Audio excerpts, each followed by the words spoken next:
اور پنجاب کی وزارت اعلیٰ جو ہے وہ ڈیسائیڈ کرنے کا جو موقع ملا تو اس میں بہت بڑا ہاتھ جو ہے وہ جہانگیر ترین تھا. جہانگیر ترین سیاست کے ان کو توڑ جوڑ میں یا بندے اکٹھے کرنے میں وہ بادشاہ کہا جاتا ہے. پچھلی جو پنجاب حکومت ہے اس میں بھی ان کا بڑا ہاتھ رہا, ان کے جو اتحادی تھے بڑا ہاتھ رہا, اور پھر عمران خان صاحب کو وزیر اعظم بنانے کا بھی ایک ٹھیک ٹھاک قسم کا اس میں بھی ان کا ہاتھ رہا. جہانگیر ترین کے نمائندے اون چودھری نے شہباز شریف صاحب سے ایک خصوصی ملاقات کر کے جہانگیر ترین کا پیغام دیا ہے. تو اس کا مطلب یہ ہے کہ ساری گراؤنڈ ریالٹی جو ہیں, یہ سارے گراؤنڈ کے جو پیادے, بادشاہ, گھوڑے, وڑیور جو بھی ہیں, وہ سارے میدان میں اترنے کی تیاریاں کر رہی ہیں. ہو سکتا ہے کہ جہانگیر ترین پی ٹی آئی اور کاف لیگ دونوں کو بڑا سرپرائز دے دیں, ہو نہیں سکتا, بلکہ اندر کھاتے میں یہ تیاریاں جاری ہیں کہ ایک بہت بڑا جو سرپرائز ہے وہ دیا جائے کہ چودھری پرویز الہی صاحب جو ہے وہ بھی عمران خان کو گالیاں نکالتے ہیں. اور عمران خان تو خیر شروع سے چوری پرویز الہی کو ڈاکو تو گالی ہے نا جی, آپ پنجاب کا سب سے بڑا ڈاکو کہہ دیں, تو عمران خان صاحب تو شروع سے ہی ڈاکو کہہ کر گالیاں نکال رہے ہیں. لیکن اب یہ بھی سننے میں آ رہا ہے کہ عمران خان صاحب اور چودھری پرویز الہی دونوں کو کوئی بہت بڑا سرپرائز دینے کی پوری تیاری کر رہی ہے. عمران خان کو آپ لوگوں کو یاد ہے کہ جب پنجاب میں حکومت بنی تھی تب بھی جو لوگ اکٹھے کر آگے دیے تھے, اس وقت اگر دیکھا جائے تو 2018 کے الیکشن میں پنجاب میں پاکستان مسلم لیگ نون کی اکثریت تھی. جو اپنے سیٹ پر جیت کر لوگ آئے ہوئے تھے ان کی تعداد مسلم لیگ نون کی زیادہ تھی اور پاکستان تحریک انصاف کم تھی. لیکن پھر اس وقت ظاہر اسٹیبلشمنٹ کا سر پر ہاتھ تھا اور فون کال آتے تھے کہ راویدہ پل نہیں ٹپنا ہے گا ورنہ تسی صراط المستقیم والے پل دل پاسے ٹر پاؤ گے. تو وہ جو کالیں آتی تھی ان کالوں کی وجہ سے وہ حکومت جو ہے وہ جہانگیر ترین تو خیر وہ اس دور میں صرف جہاز لے کے جایا کرتے تھے, باقی تیاری تو پہلے سے پوری ہوئی ہوتی تھی. وہاں پر ایک بریگیڈیئر صاحب یا میجر صاحب جو ہے پہلے پہنچ کے گراؤنڈ بنا چکے ہوتے تھے. جہانگیر ترین صاحب تو صرف جہاز لے کر جاتے تھے اور بندہ بٹھا کے لاتے تھے اور گلے میں پٹا ڈلواتے تھے عمران خان صاحب کے. خیر اب وہی کام دوبارہ پھر جو ہے وہ جہانگیر ترین صاحب اپنے ذمہ لے رہے ہیں. تو اب دیکھیں آنے والے دنوں میں آپ کو کیا ملے گا. یہ ہفتہ پورے کا پورا جو ہے نا بڑا اہم ہے پاکستانی سیاست, خاص طور پنجاب, اور پنجاب جو ہے وہ پاکستان کی سیاست ہے. کہتے ہیں کہ جس کے ہاتھ میں پنجاب ہے پاکستان اسی کے ہاتھ میں ہے. یہ ایک بہت بڑی اپڈیٹ ہے جو آپ کو دینی تھی. آخری خبر جو آپ سے شیئر کرنی ہے وہ بڑی دھماکہ دار ہے, تو اس خبر کا جو نا کم از کم اس دن کا میں تو بڑا انتظار کر رہا ہوں. اس وجہ سے انتظار کر رہا ہوں کہ نافرمان اولاد کو باپ چپیڑے تو مارے گا, آج نہیں تو کل سے. تو میں ویٹ کر رہا ہوں, انتظار کر رہا ہوں کس دن جنرل باجوہ صاحب عمران خان کو سرے عام چھترول کریں گے. جی جنرل باجوہ پر عمران خان کے ہر روز نئے الزامات عائد کرتے آ رہے ہیں. عمران خان نے کل جنرل باجوہ کو کرپٹ تک ڈائریکٹ نام لے کر کہہ دیا. جنرل باجوہ کی ایک مجبوری ہے کہ وہ 2 سال تک عمران خان کا جواب نہیں دے سکتے کیونکہ آرمی ایکٹ کے تحت ان پر پابندی ہے, ورنہ ان کے پاس کئی راز کئی حقیقت جنرل باجوہ کی جو مجبوری کا فائدہ اٹھایا جا رہا ہے. دیکھیں عمران خان صاحب جو ہے نا وہ جو مرضی کہتے رہے جیسے مرضی کہتے رہے, لیکن بہت ساری حقیقتیں جو ہے نا وہ ہیں, اس سے ہم لوگ نظریں نہیں ہٹا سکتے یا جھٹلا سکتے ان چیزوں کو. آرمی ایکٹ کا ایک مسئلہ ہے جنرل باجوہ صاحب کو کہ وہ عمران خان صاحب کے سوالوں کے جواب نہیں دے رہے. کبھی عمران خان صاحب جو ہے وہ اپنی تمام ناکامیوں کا جو واحد وجہ ہے وہ جنرل باجوہ پر لگا دیتے ہیں. کبھی وہ کہتے ہیں کہ میری حکومت جو ہے وہ جنرل باجوہ نے گرائی ہے. عمران خان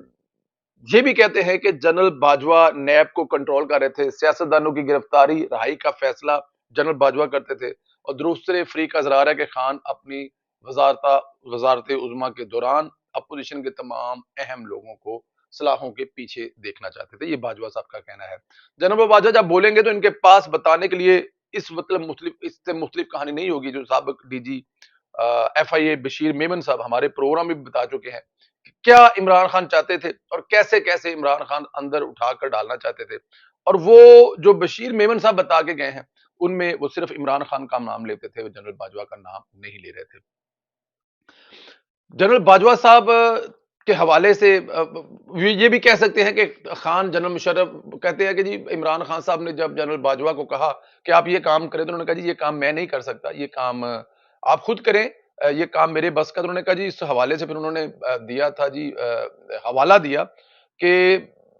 جنرل مشرف اور ان کے دور حکومت میں ان کے سیاسی مخالفین سے نپٹنے کے فیشن کا حوالہ دیا, جس پر باجوہ نے کہا کہ عمران خان کو بتایا کہ مشرف ایک ڈکٹیٹر تھا، باجوہ نے خان سے کہا کہ جو چاہے تحریری حکم دے ہم وہ کریں گے، لیکن عمران خان صاحب کسی بھی قسم کا تحریری حکم نہیں دیتے تھے۔ اس وقت کے جو نیب کو ہینڈل کر رہے تھے بیرسٹر شہزاد اکبر اور ایک خفیہ ادارہ جو ڈیفینیٹ آپ سمجھتے ہیں، ان کے دونوں وہ مل کر حمل کرتے، مطلب باجوہ صاحب کے کہنے کے لیے بہت کچھ ہے۔